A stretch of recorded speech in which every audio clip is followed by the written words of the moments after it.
Welcome to The Explainer. Today, we're diving into a really controversial book from 2013, Aaron Clarey's Bachelor Pad Economics. Now, this is a guide for men that pretty much tells you to throw out everything you've ever been told about life, money, and success. It's a radical philosophy, for sure, and you're about to see it really holds nothing back. So here's how we're going to break this down. First, we'll look at what the author calls the broken system we're supposedly stuck in. Then, we'll get into his 3 core philosophies. After that, it's all practical, and yes, controversial, advice on your finances, dating, and your career. And we'll wrap it up by asking, what's the ultimate goal of living this way? Okay, so let's get right into it.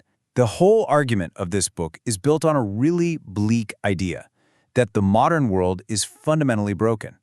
The author argues that the path our parents took, go to college, land a good job, get married, buy a house, that path just doesn't work anymore. Clarey kicks things off by saying that all the conventional wisdom you've heard is basically a trap.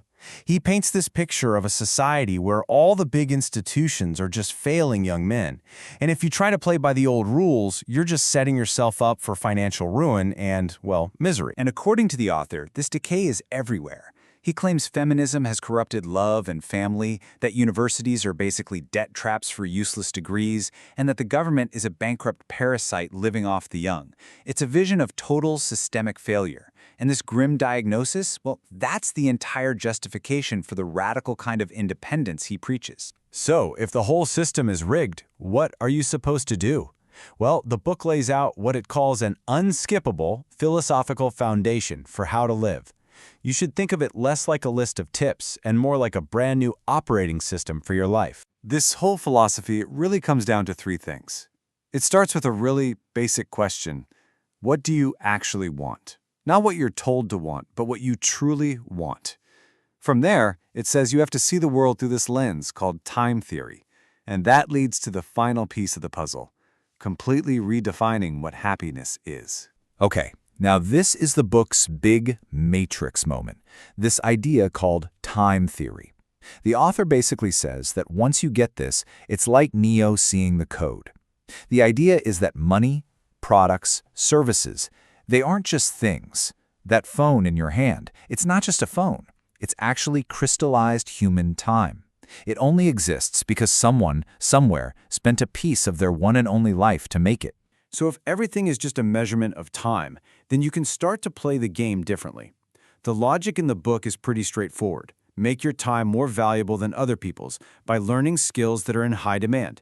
That's how you get wealthy, by being able to trade a little bit of your time for a whole lot of theirs. But here's the real kicker.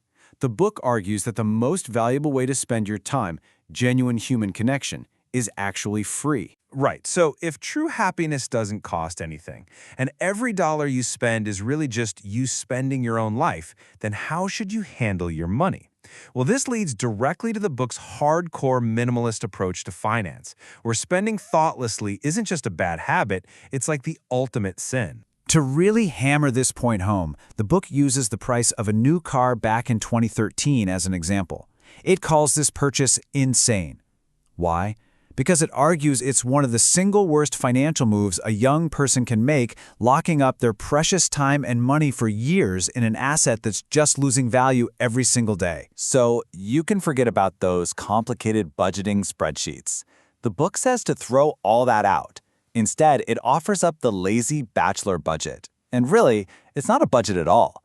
It's just one single rule. Spend as little as you can. The whole point is to make saving your automatic default setting so you're always living below your means without wasting any of your precious time tracking every single penny. Okay, now we're getting into what is by far the most controversial part of the book. It's strategy for dealing with women and relationships. And just to be clear, we're going to present the author's views here neutrally because they are a huge part of the text. The book basically treats dating like an economic system, framing it as a marketplace. And right at the heart of this idea is something called sexual market value, or SMV.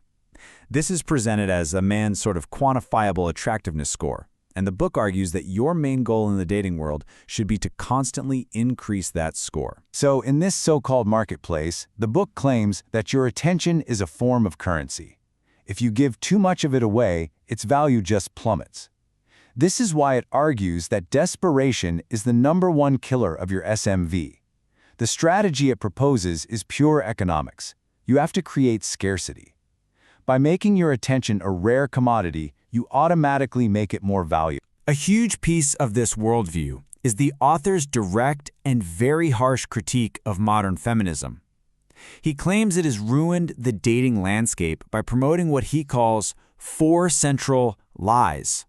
Lies about careers, independence, beauty, and victimhood. In his view, these ideas just create completely unrealistic expectations that set both men and women up for failure and unhappiness. And this same contrarian thinking extends to your career and education. The book strongly advocates for rejecting the traditional 9-to-5 career path, viewing it as just another one of society's traps. When it comes to college, the book's message is brutally simple. It's all about the money. Period. It uses data like this to argue that the job market clearly values certain degrees way more than others. The author's take is that picking a major based on passion, without even looking at the potential salary, is just an act of financial self-sabotage. So what about that traditional corporate career? The book paints a really grim picture of it. It's described not as a meritocracy, but as a toxic psych ward that will waste your potential, reward you for being obedient instead of productive, and basically crush your spirit. The message is pretty clear. It's a place you either endure just for the paycheck, or even better, avoid altogether. So what's the alternative? Self-employment. The book champions entrepreneurship as the ultimate path to freedom and control. Summed up with a line, "The man is his own man. He answers to no one." This is presented as the ideal way to live, even though the book does admit it comes with its own set of major risks. So, after all this, where does it all lead? What's the endgame? Well, the book's philosophy all builds toward this vision of a life of absolute, total freedom. But as you'll see, that vision isn't exactly all sunshine and rainbows. The book is actually pretty upfront that this kind of radical freedom comes with a very real price: isolation. The author talks about 2 kinds of loneliness. The first is attrition. That's when you have to watch all your old friends get married and start families, leaving you behind. The second is peerlessness, this idea that you become so unique and accomplished that you just can't relate to normal people anymore, leaving you in a pretty small social world. In the end, Bachelor Pad Economics lays out a really polarizing way to see the world, and it leaves you with a pretty big question. Is this a legitimate blueprint for men to find freedom in a world that feels broken, or is it just a really well-argued excuse to avoid the responsibilities that come with family, community, and society? That's the question the book leaves you with.